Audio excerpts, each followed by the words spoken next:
Welcome to Indian fight जंगी में आप सभी का स्वागत है। सबसे पहले आज हम बात करेंगे शॉन ओमैली वर्सेस पीटर यान की फ़ाइट के बारे में। वैसे तो मैंने पिछले बार कहा आपको बताया कि आखिर UFC 280 का कार्ड क्यों इम्पोर्टेंट है और आखिर ऐसा क्यों है कि नुकसान उठाते हुए भी UFC इस कार्ड को अबू धाबी में करा रही है और अमेरिका के दोपहर के टाइम में करा रही है। अगर आपको वीडियो देखना हो तो आप चैनल पर जाके देख सकते हैं। अब हम बात करते हैं फ़ाइट एनालिसिस का। हम एक एक करके UFC 280 की सारी इंपॉर्टेंट फाइट का फाइट एनालिसिस करेंगे। मैं पहले बिलाल की फ़ाइट का एनालिसिस करना चाहता था, बट कई लोगों की डिमांड है कि शॉन ओमैली की पहले किया जाए। तो शॉन ओमैली फैन फेवरेट है, but he is not one of my favourite. As a matter of fact I like Petr Yan much more. तो हम इस फाइट के बारे में बात करेंगे। सबसे पहली बार तो इस बारे में बात करेंगे कि आखिर इन दोनों फाइटर्स ने फाइट क्यों ली, पीटर यान ने ये फाइट क्यों ली, शॉन ओमैली ने ये फाइट क्यों ली। इस फाइट से फ़ायदा किसको होने वाला है, पीटर यान को या शॉन ओमैली को। ये फाइट के बारे में डेना वाइट ने कहा है कि नंबर 1 कंटेंडर फाइट है। ये सही में नंबर 1 कंटेंडर फाइट है या सिर्फ एक आदमी के लिए नंबर 1 कंटेंडर फाइट है। और एंड में हम फाइट एनालिसिस करेंगे। तो चलिए चलते हैं। पर आगे बढ़ने से पहले सब्सक्राइब करके बेल आइकन को क्लिक कर दीजिए, ठीक है।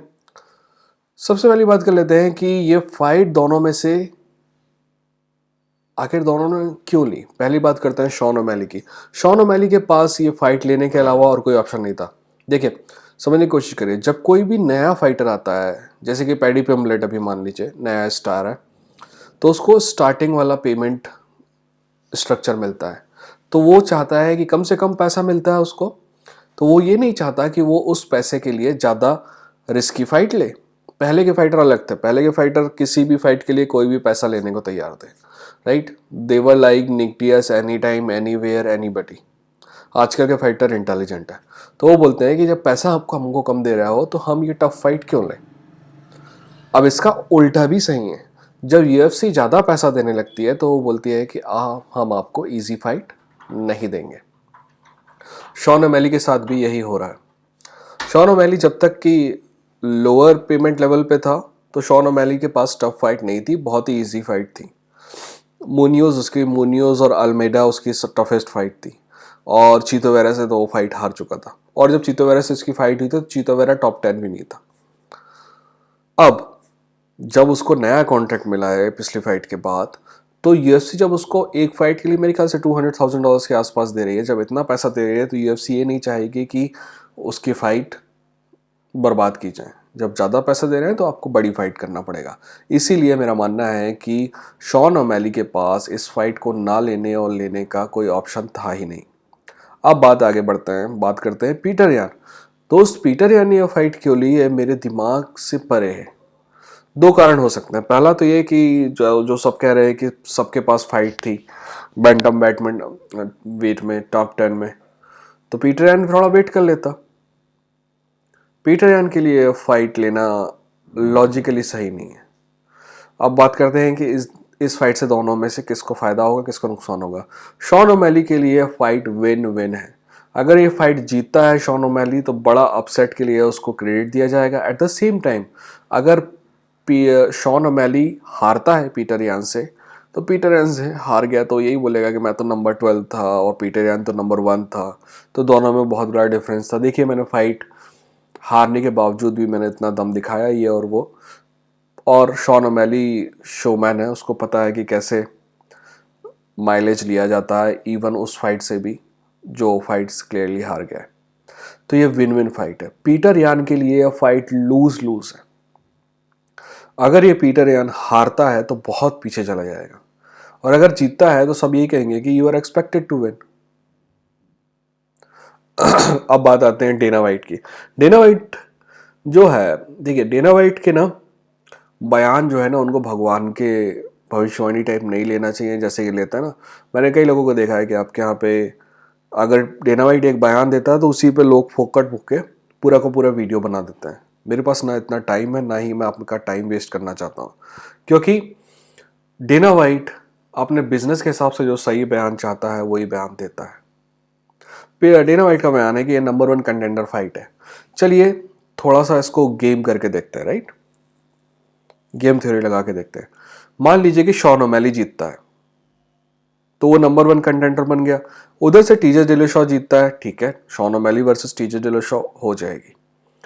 मान लो उधर अल-जर्मेन जीतता है तो शॉन ओमैली वर्सेस अल-जर्मेन भी हो जाएगी, कोई दिक्कत।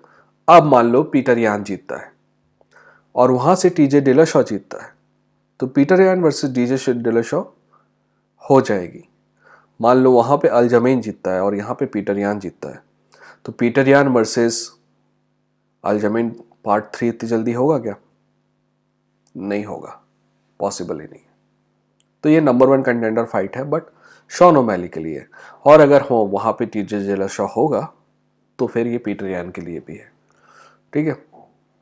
वैसे टीजे डिलशॉ वर्सेस स्टर्लिंग वाली फाइट के बारे में भी हम बात करेंगे, मेरे ख्याल से आज शाम को या फिर कल सुबह उसका वीडियो आएगा। अब बात कर लेते हैं इस फाइट की। पहली बात तो कई लोग ये बकवास कर रहे हैं कि ये फाइट जो है ना जैसे ऑल्डो वर्सेस मैग्रेगर थी, यानी कि वो कंपेयर कर रहे हैं पीटर यान को ऑल्डो से और शॉन ओमैली को मैग्रेगर से। पहली बात, पीटर यान को ऑल्डो से कंपेयर किया जा सकता है पर फिर भी ऑल्डो ने उस समय काफ़ी कुछ अचीव कर चुका था, पर पीटर यान ऑल्डो के लेवल का स्ट्राइकर है जिस लेवल का ऑल्डो उस समय स्ट्राइकर था। पीटर यान, मेरा मानना है, मेरा पर्सनल थिंकिंग में UFC का सबसे बेहतरीन स्ट्राइकर है। अब क्या शॉन ओमैली कॉनर मैकग्रेगर के लेवल का स्ट्राइकर है? नहीं है, सपने में भी नहीं है। कॉनर मैकग्रेगर में 1000 गलतियां हो सकती हैं but Conor McGregor elite striker है, बहुत शानदार, वन पंच नॉकआउट जिसको कहते हैं, वैसा शॉन ओमैली में नहीं है। अब आप कहोगे कि मैंने देखा है उसको, नहीं दोस्त, टॉप 10 को हराना और टॉप 15 में मोटिनो जैसे फाइटर को हराना या टॉप 15 के भी बाहर का फाइटर है, ये अलग अलग, दो अलग अलग चीज़ें, इसीलिए इन दोनों का कंपेयर नहीं किया सकता। बट ये है कि UFC चाहती है कि उसको नया स्टार मिले और शॉन ओमैली कुछ भी हो, स्टार तो है, ठीक है। शॉन ओमैली ग्राउंड में ठीक ठाक है। शॉन ओमैली की स्ट्राइकिंग एक्चुअली बहुत डायनेमिक है। मेरा मानना है कि आज से 2 साल बाद शॉन ओमैली टॉप 5 लेवल का फाइटर होगा, बट आज नहीं है। ये फाइट पीटर यान को आसानी से जीतना चाहिए, ना सिर्फ जीतना चाहिए बल्कि आसानी से जीतना चाहिए, क्योंकि पीटर यान के लिए मैच बिल्कुल भी नहीं, सॉरी मुझे देखना पड़ता है इसलिए माफ़ी चाहता हूँ, पीटर यान के लिए बिल्कुल भी मैच नहीं है शॉन ओमैली। अब बात करते हैं कि क्या शॉन ओमैली जीत ही नहीं सकता? मेरा मानना है कि हाँ, जीत सकता है, और let me tell you how. अगर हमें गेम प्लान करने को मिले पीटर यान का तो हम कैसे करेंगे? देखो, गेम प्लान करने को मिले शॉन ओमैली का तो हम कैसे करेंगे, अब समझने की कोशिश करिए। पीटर यान के गेम में पहली बात, ग्राउंड पे शॉन ओमैली ले जाने की कोशिश करेगा तो या तो ले नहीं जा पाएगा या ज़्यादा देर रख नहीं पाएगा, इसलिए उस बात को अपन भूल जाते हैं। शॉन ओमैली भी चाहेगा कि फाइट स्ट्राइकिंग में रहे और पीटर यान भी चाहेगा स्ट्राइकिंग में रहे, तो हम यहीं की बात करते हैं। पीटर यान की स्ट्राइकिंग वर्ल्ड क्लास है बट पीटर यान थोड़ा हाइट का कम फाइटर है, कम हाइट का फाइटर है, यानी कि उसको रेंज के अंदर जाना पड़ता है, राइट। जैसे कि पीकाबू स्ट्रेटजी होती है ना माइक टाइसन वाली, तो पीटर यान को वैसा अपनाना पड़ता है। पीटर यान वो इवन इस वेट क्लास के हिसाब से भी उसकी हाइट काफ़ी कम है, तो पीटर यान जो है पहला राउंड वेस्ट करता है रेंज फाइंड करने में, है ना, कि कितनी रेंज है, कहाँ कितना जाना है, कितने कदम आगे जाना है, कितना सेफ होते हुए आगे जाना है, इस सब पे पहला राउंड पीटर यान वेस्ट करता है। पहला राउंड जो है पीटर यान आराम से निकालता है। अब यहाँ पे दूसरी इंपॉर्टेंट बात आती है कि पीटर यान ये सब करने के बावजूद लगातार जीतता क्यों है? क्योंकि पीटर यान पिछले 3 साल से 5 राउंड की फाइट कर रहा है, यानी कि पहला राउंड अगर वो हारता भी है या स्लो भी रहता है तो 4 राउंड उसके पास कवर करने के लिए होते हैं, बट यहाँ पे सिर्फ 3 राउंड है। तो अगर हम स्ट्रेटेजी बना रहे होते हैं शॉन ओमैली के लिए तो हम कुछ ऐसी बनाते कि जो पहला राउंड रेंज फाइंड के लिए कर रहा है पीटर यान, और रेंज फाइंड उसको करनी पड़ेगी क्योंकि पीटर यान से बहुत ज़्यादा रेंज है शॉन ओमैली की। शॉन ओमैली आसानी से उसको हिट कर सकता है बिना हिट हुए, पर ये बता दो शॉन ओमैली से ज़्यादा बेहतरीन सैंडहेगन की रेंज थी, उसका देखा आपने क्या हुआ पीटर यान के सामने। अब जब तक पीटर यान रेंज फाइंड कर रहा है ना, आप स्ट्राइकिंग में एक बढ़त बना लें और पहला राउंड आप जीते हैं, जिसके चांसेस हैं मेरा मानना है कि पहला राउंड शॉन ओमेली के जीतने के अच्छे खासे चांसेस हैं। तो आप पहला राउंड अपने बैग में डालें। अब बचे 2 राउंड। अब इन 2 राउंड में चाहे वो आप टेक डाउन करने की कोशिश करें या कुछ भी करने की कोशिश करें, दोनों में से किसी एक राउंड में जजेस के दिमाग में इतना फितूर या इतना कंफ्यूजन छोड़ दें कि वो राउंड आपको दे जाए। कैसे करेंगे आप? I don't know. या तो स्ट्राइकिंग में थोड़ा सा प्रेफरेंस लेके, मतलब थोड़ा सा बढ़त लेके, या फिर 2-3 टेक डाउन करके, क्योंकि कुछ कुछ जजेस हैं जो टेक डाउन को महत्व देते हैं। अब प्रॉब्लम ये है कि यहाँ पे यूएफसी के जजेस रहेंगे, यहाँ पे यहाँ के लोकल जजेस नहीं रहेंगे, यूएफसी जज लेके आएगा अपना। वहाँ पे क्या होता है, अमेरिका में अलग अलग एथलेटिक कमीशन होता है, नेवाडा का अपना होता है, हर एक स्टेट का अपना अपना होता है।